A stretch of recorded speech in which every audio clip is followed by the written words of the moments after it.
মাঝে মাঝে মনে হতো যে না সুইসাইড করি, যে এটা করলে হয়তো অনেক বেশি ভালো হবে। তখন হুট করে মনে পড়লো যে না, আমার মা আছে, আমার বোন আছে, তাদের পাশে আমার অবশ্যই দাঁড়াতে হবে। সেই চিন্তা থেকে সেখান থেকে বের হয়ে আস্তে আস্তে আলহামদুলিল্লাহ আমি আমার কাজের দিকে অনেক মনোযোগ দিলাম। ধার করে অন্য একটা পরিচিত লোকের কাছ থেকে 2000 টাকা ধার করে তারপর আমি আমার কেকের সরঞ্জাম কিনি, তারপর আস্তে আস্তে করে শুরু করি। তখন আমি আসলে কাউকে পাশে পাইনি, এ টু জেড আমার সকল নিজেরই করা। আমার এমন একদিন ছিল যে আমি 3 পাউন্ড কেক বানিয়েছি, কিন্তু সেই 3 পাউন্ড কেকটা পুরাটাই আমাকে ফেলে দিতে হয়। সেটার কারণ হচ্ছে প্রথমে বানিয়ে আমি একটু টেস্ট করি, তো টেস্ট করার পর দেখি খুব ভালো ভালো ভাব আসছে।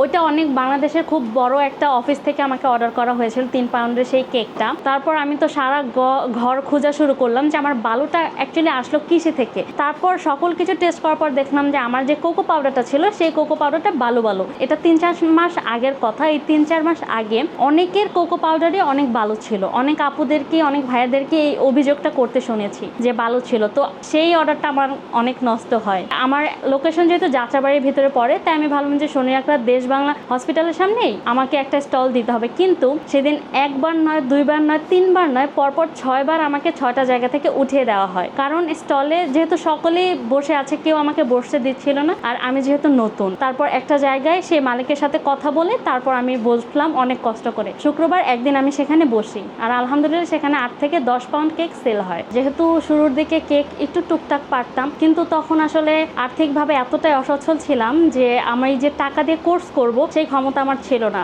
ইউটিউবে অনেক ভিডিও দেখলাম, ফেসবুকে অনেক ভিডিও দেখলাম, অনেক বড় বড় শেফদের ভিডিও দেখলাম। তারপরে আমি লাগাতার চর্চা করতে লাগলাম। একটা সময় আমি আমার নিজের রেসিপি তৈরি করলাম, এবং সেই রেসিপিতে আমি কেকে কোনো ধরনের তেল বা বাটার ব্যবহার করি না। মানে তেল বা বাটার ছাড়া একদম আমার কেকটা তৈরি হয়। মাঝে মাঝে ব্যবহার করি, কিন্তু বেশিরভাগই ব্যবহার করি না। আমি সবসময় চেয়েছি আমি যেন বাসায় বসে একটা কাজ করতে পারি, ঠিক আছে, যেখানে আমি আমার পরিবারকে সময় দিতে পারবো, যেখানে আমার পর্দারও খেলাফ যেন না হয়, আমি সব কিছু মিলিয়ে যেন সকল কিছু করতে পারি। যেহেতু আমার ব্যাকগ্রাউন্ডে কেউ বিজনেস নেই এবং আমি কারো কাছ থেকে পরামর্শ নিতে পারিনি, যতটুকু দেখেছি ততটুকুই আমি আমার ফেসবুক বা ইউটিউব থেকে করেছি। তো সেখান থেকে আমি 2000 টাকা ধার নিলাম। সেই টাকা দিয়ে আমি আমার টার্ন টেবিল কিনে, একটা ব্রেড নাইফ, বাটার নাইফ কিনি, 5টা বোর্ড কিনি, 5টা বক্স আর 5টা ব্যাগ কিনি। তখন তো কেক অনেক নষ্ট হতো, অনেক বেশি শক্ত হয়ে যেত, কেক কখনোই পারফেক্ট হতো না। এরকম বারবার চর্চা করতে লাগলাম। একটু মানে নষ্ট হয়েছে, আবার একটু কিছু আমাকে দোকান থেকে হয়তো বাকি এনেও এভাবে কাজ করতে হয়েছে। তো এভাবে করে আস্তে আস্তে আমি করলাম। আমার একটা দায়িত্ব আছে, আমার একটা মা বাবা আছে, আমার বোন আছে।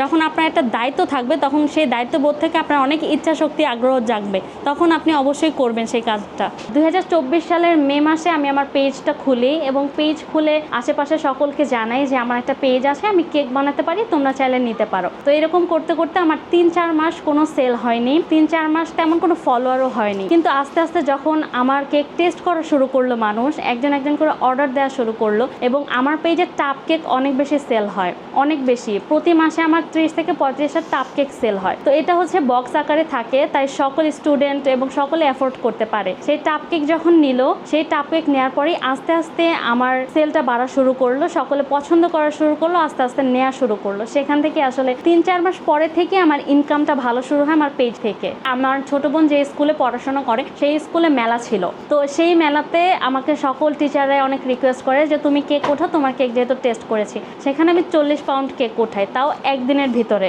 আলহামদুলিল্লাহ সকল কিছু সেল হয়ে গিয়েছিল। আমার ইচ্ছা আছে যে আমি একটা শপ দিব, আমার হাবিবি কেক জোন নামে এই স্টলটা, আমি এই স্টলটাকে শপ আকারে দিব, এবং ইনশাআল্লাহ সেখানে অনেক কেক সেল হবে, এবং অনেক আপু, অনেক ভাইয়েরা কাজ করবে, সেখানে তাদেরও কর্মস্থল তৈরি হবে। আমার এই টাপ কেক বক্সে করে বরিশাল গিয়েছে, ময়মনসিংহ গিয়েছে, চাঁদপুর গিয়েছে, অনেক জায়গায় গিয়েছে। এটা সুবিধা হচ্ছে এটা নষ্ট হবে না। হ্যাঁ, প্রথমত যখন আমরা বার্থডে কেক দেখি, ওই বার্থডে কেকে অনেক ডিজাইন থাকে, ডেকোরেশন থাকে, আর বাংলাদেশ যেহেতু একটু গরম দেশ, দ্রুত গলে যায়। কিন্তু এই কেকে এরকম কোনো কিছু না, গললেও কিন্তু এটার ভিতরে থাকবে, আর এটা চকলেট ওভারলোডেড, মানে চকলেটে ভরপুর থাকবে। আর আপনি এটা যে কোনো জায়গায়, বাংলাদেশ কেন, আপনি দেশের বাইরেও নিয়ে যেতে পারবেন, এটা নিয়ে কোনো সমস্যা নেই। ডেলিভারি করার পর যখন সেই আপু বা ভাইয়া পায়, 1 থেকে 2 ঘন্টা ফ্রিজে রাখে, ফ্রিজে রাখার পর এটা টেস্ট করে।